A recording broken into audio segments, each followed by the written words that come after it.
obviously chapter 13, preparing for a public presentation.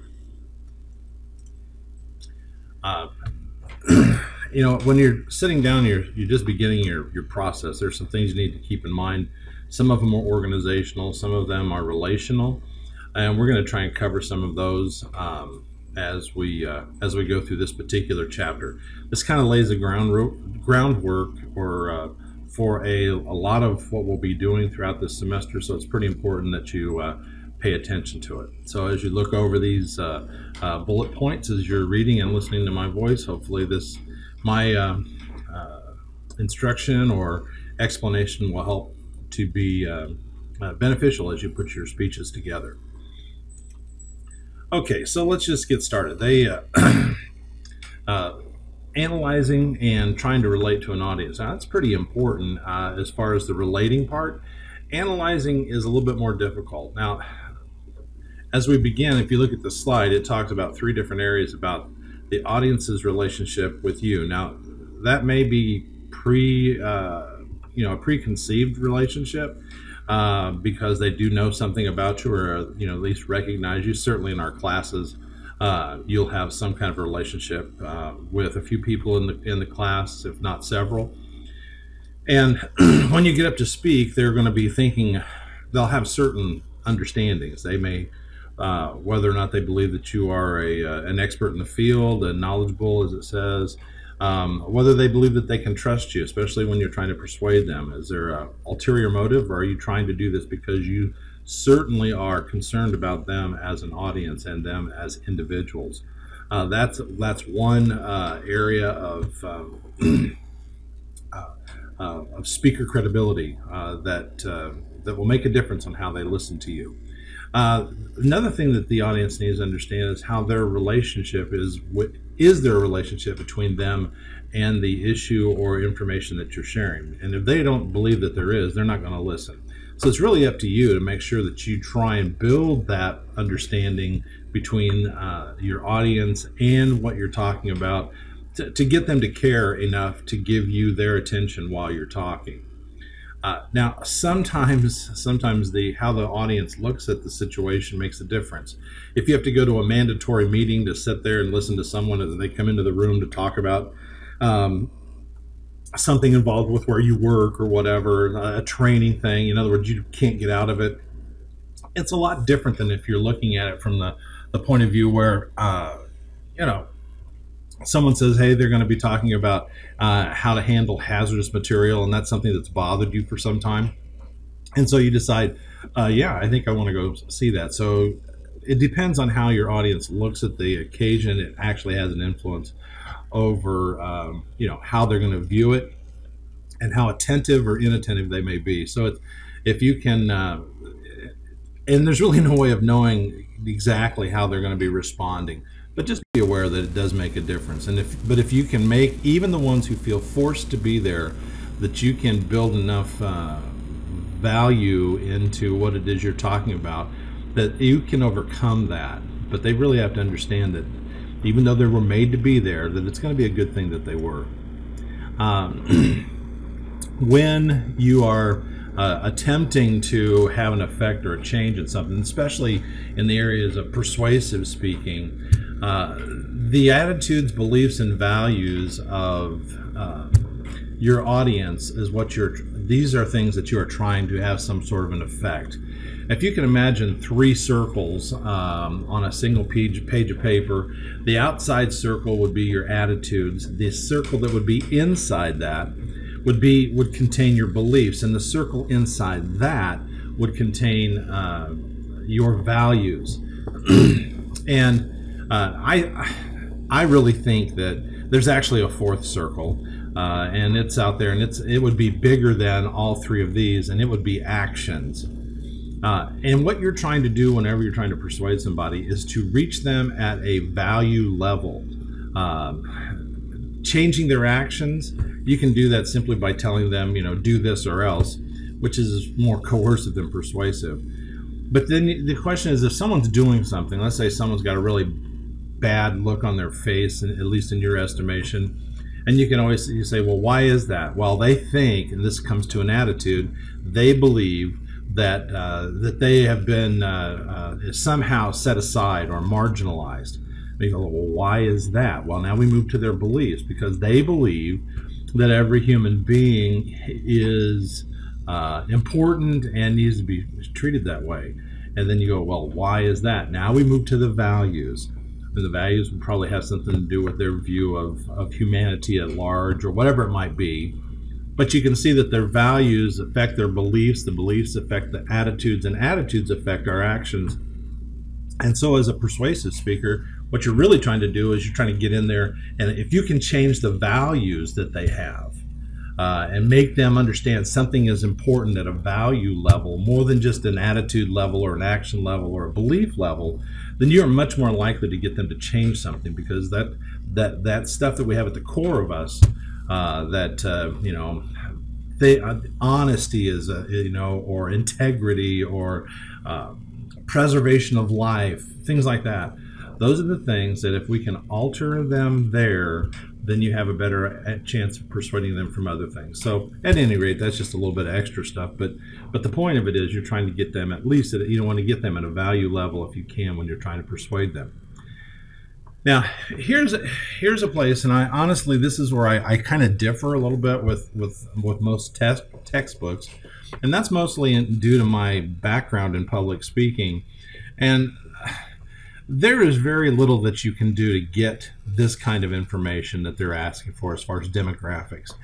I mean, now they will tell you that you can do audience demographic surveys. You hand out papers to them. You try to get their age and gender and so on and so forth, this information, their education.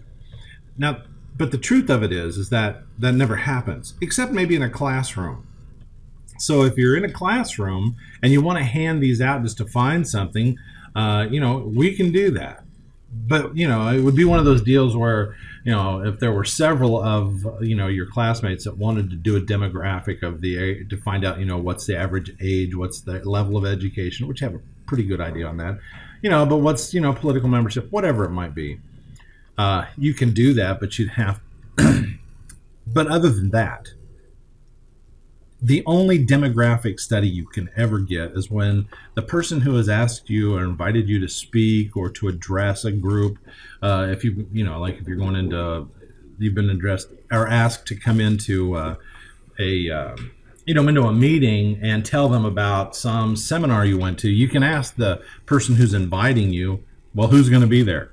And that is your demographic analysis, and that depends on how much they know. They go, well, it kind of varies from time to time, and you'll have some veteran people that are there, and then you'll also have some people that are fairly new, and they're going to range in age from 21 up to 83 or whatever.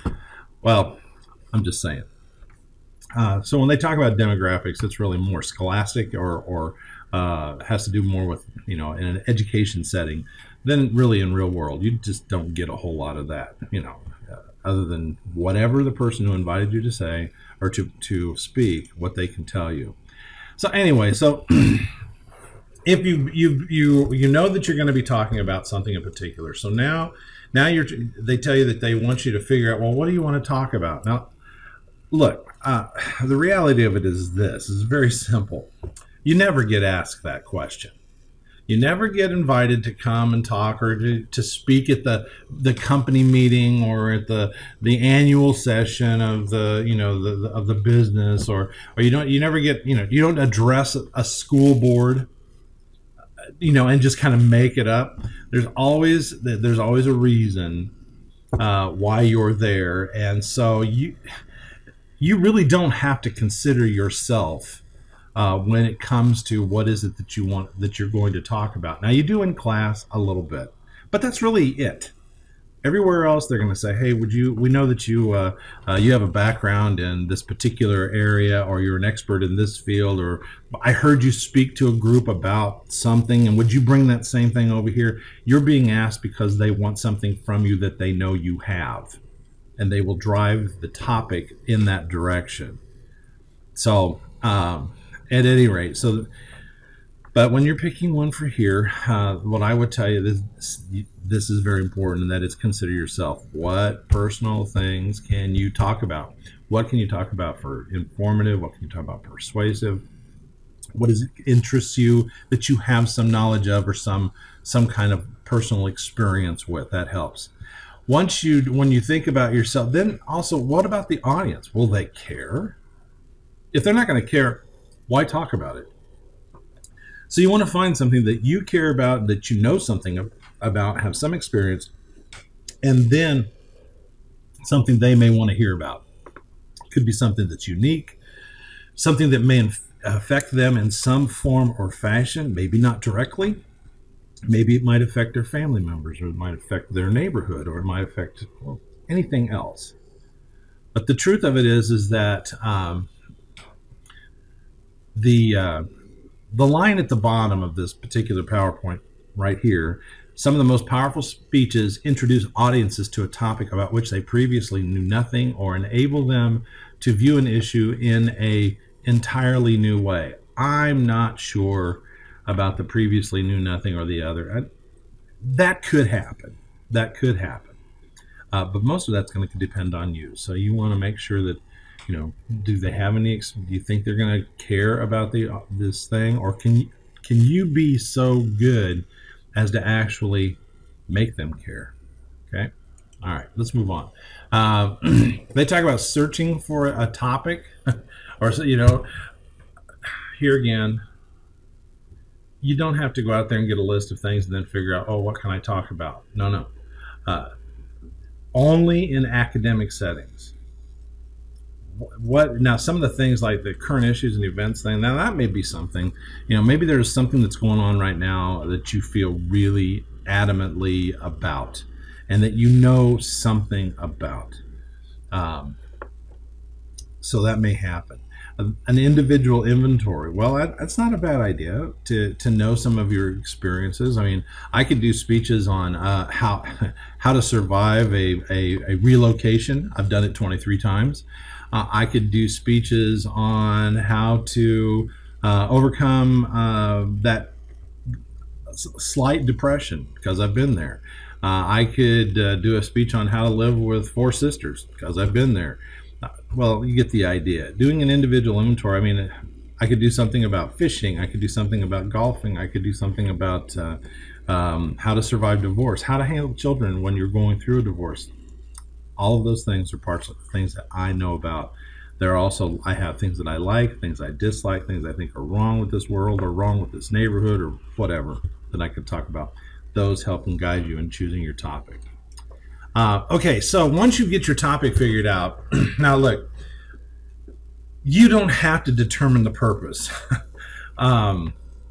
If you're asked to teach something, then you're doing an informative speech, and so your general purpose is to inform. If you're asked to sell something, to convince somebody of something, then you're persuading them. If you're doing anything that's not strictly informative or persuasive, things like doing a toast at a wedding, reading a eulogy, doing a comedy thing, telling jokes, whatever, that will fall into the third of the 3 general purposes of evoke. Evoke is to try to bring out something, okay, some kind of a response. Not necessarily persuading them, but some kind of response. You may be wanting to make them laugh or make them cry, to somehow have that kind of effect. So they call it evoke. Other books call it entertain, and as you see from this, the third bullet or second bulleted point, they don't want to talk about entertain, because then you only think about things that are fun. And obviously doing a funeral eulogy is not fun, but it has its reasons for existence. All right, now and when you're doing a speech, some people get a little caught up because they go, well, this is supposed to be informative, but are supposed to be persuasive, but I'm doing a lot of talking about something I'm teaching. That feels like maybe I'm crossing the line. There are some divisions between informative and persuasive, but they're really more to do with the intended outcome, more so than the content. And it's your intended outcome, not how the audience responds. Okay? So if you're trying to be persuasive, then at the end you're going to be telling them, this is what I want you to do.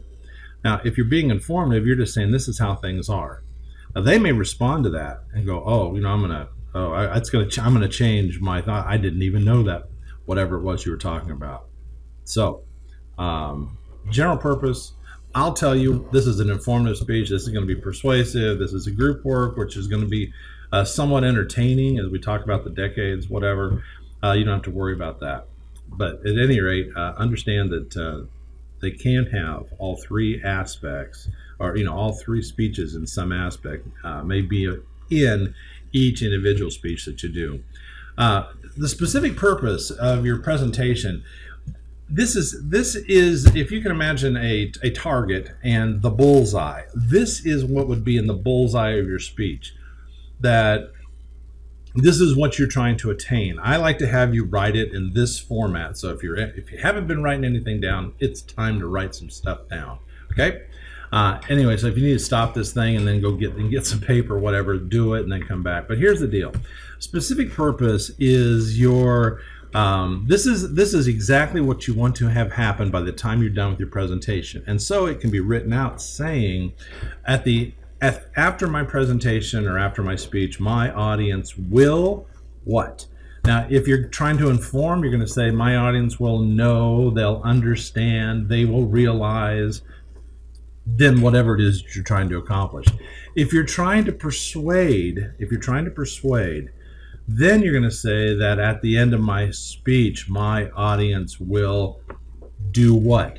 My audience will write to their congressman about this issue. My audience will sign any available petitions. They will stand up and speak out against this, that, or the other. Whatever it is, there's a difference.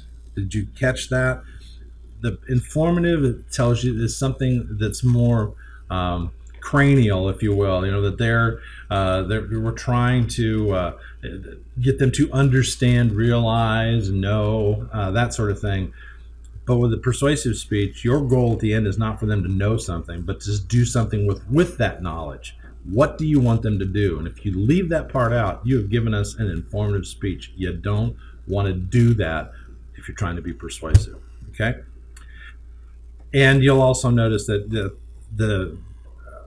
this specific purpose agrees with the general purpose. So if you're supposed to be informative, you'll say those, use know or realize, understand, whatever it might be, and the difference with persuading and evoking. Okay, those specific purpose. The specific purpose is not mentioned in your speech, but it is on the outline, and it will be on your outline so that I know what you're trying to do. And as you're putting your speech together, what you want to do is you look at everything in your speech and in each aspect, and you go like, is this driving toward what my specific purpose is? Is it moving it forward, or am I getting off on a tangent? If you are, lop it off, forget about it, come back to stay on task on what you're trying to accomplish. And then there's a specific purpose not said. It's on the outline, but you don't say anything. Thesis statement is mentioned, is said. I'll give you a number, 3 to 5 times. When you think thesis statement, think slogan. Okay? Think of commercials. They use thesis statements. These thesis statements they act like a hook that that you get what they're saying with the thesis statement, and you remember it so well that then you also remember what it is that they're selling. You understand why they're selling it, what it will do, things like that. So this thesis statement should encapsulate your whole speech. What's the driving center of it? It should be a single statement. It should be declarative. It's not a question. Think of things like 15 minutes will save you 15% or more. Single idea, declarative, straightforward. Bounty, the quicker picker-upper. All right, we know what that is. Single declarative statement. It is the quicker picker-upper. All right, you start thinking about have it your way. Restaurants are great, or especially fast food, are great for this sort of thing. But just about everything else has something that when you hear it, you identify it, and you know not only what it is, but what it is that's involved, or what's being sold, what it is that they're trying to push. Okay, this is a thesis statement. Your thesis statement should be able to do the same thing. All right.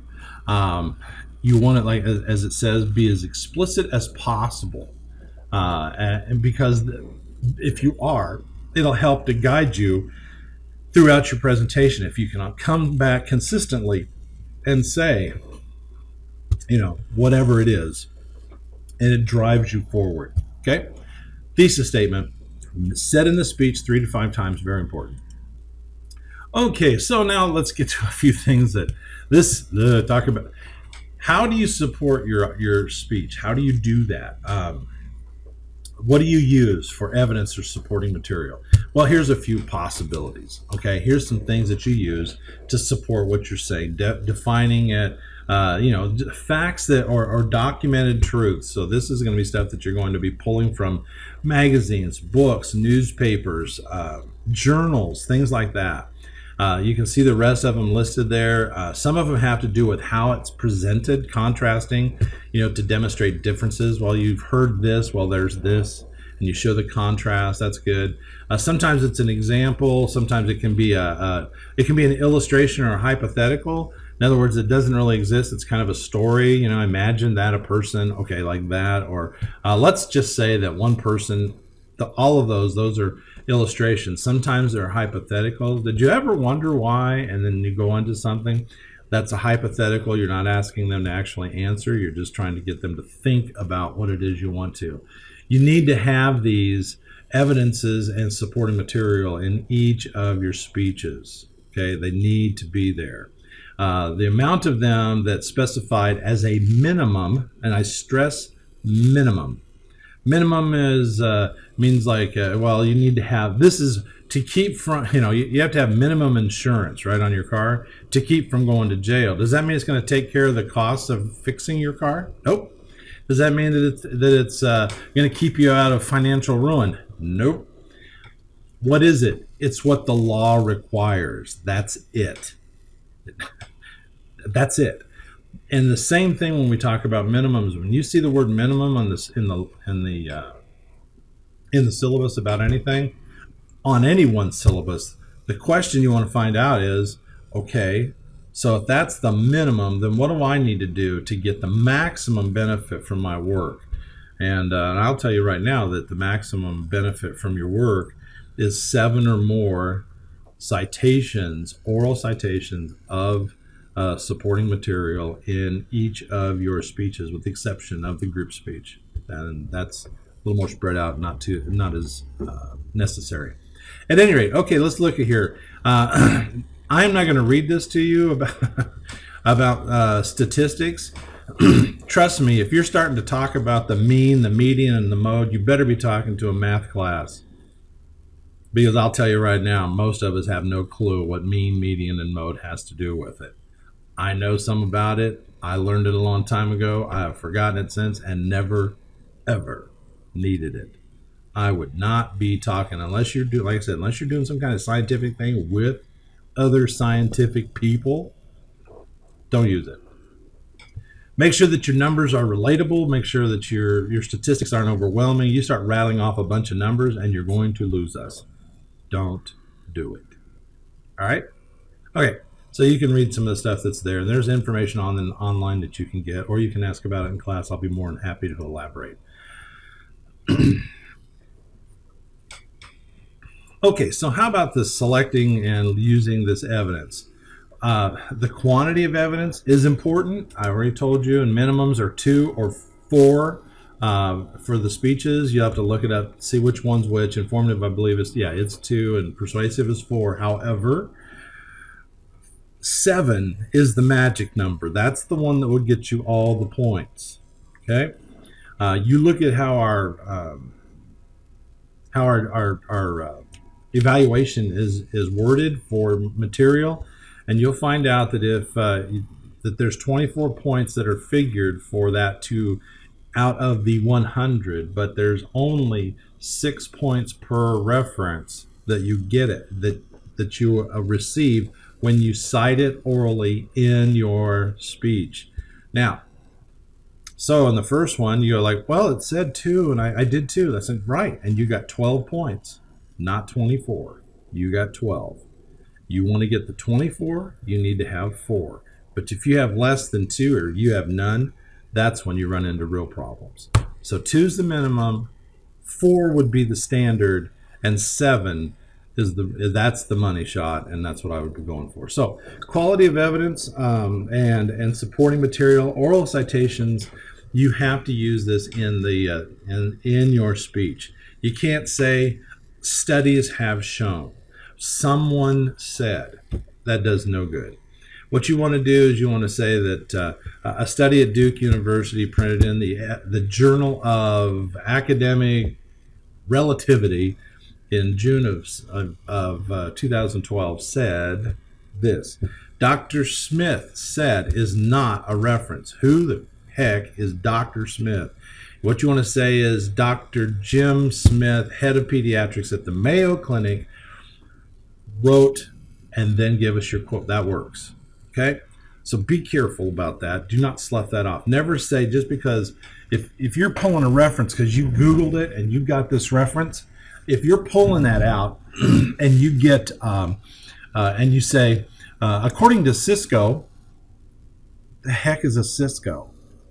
According to New York Times, give us more than just that.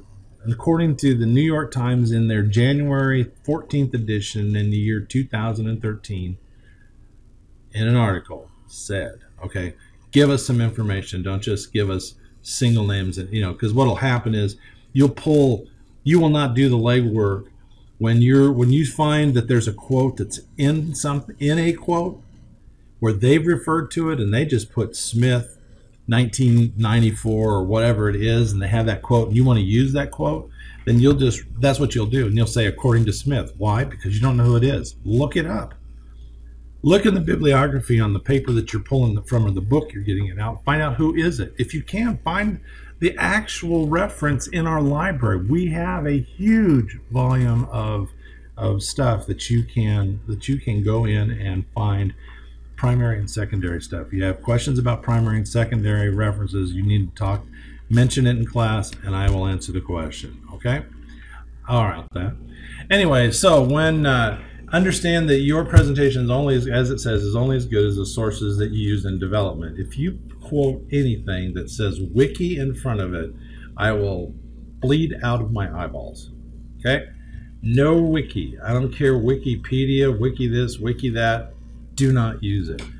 And now, look, if you want to use it as a primary, just kind of helping to guide your thoughts as you're putting your speech together, I don't care.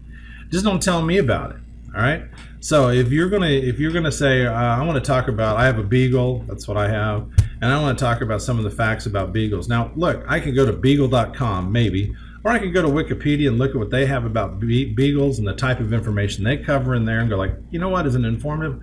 Yeah, this has got some great stuff because it talks about the medical things, it talks about the training, it talks about the, their uses in the public. So I use that kind of as a backdrop to guide me in putting my speech together. But I don't ever quote Wikipedia, ever, right? It's just maybe I'll use it as a guide, maybe I'll use it as an initial, something to get my thoughts working or whatever. But don't quote Wiki anything, all right? Find real sources that can't be changed by somebody, by some sixth grader sitting in their basement. All right, that's just not a good thing. You want to make sure, and finally, just in that mode, make sure that your sources are in fact accurate and credible. Just because it's in the internet does not make it true, contrary to popular thought and commercials.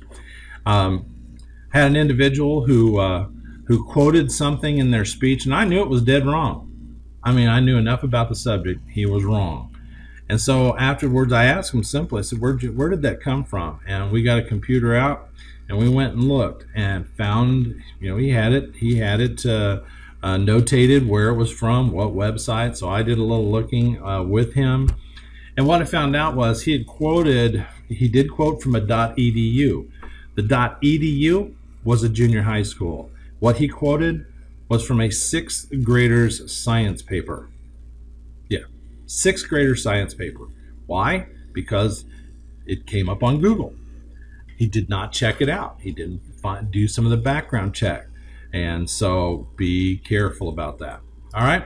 Anyway, that's chapter 13. So if you have any questions about things, jot some notes down when you come into class on Tuesday. I'll be more than happy to go over it with you, or not with you necessarily, but as a class. Because if you've got a question, I'm sure others do as well. So I thank you for that, and I hope that you find that this is kind of helpful, and it cuts down the time that we'll have to spend in class doing stuff like this. I like it, so we'll talk about that as well in class. We'll see you then.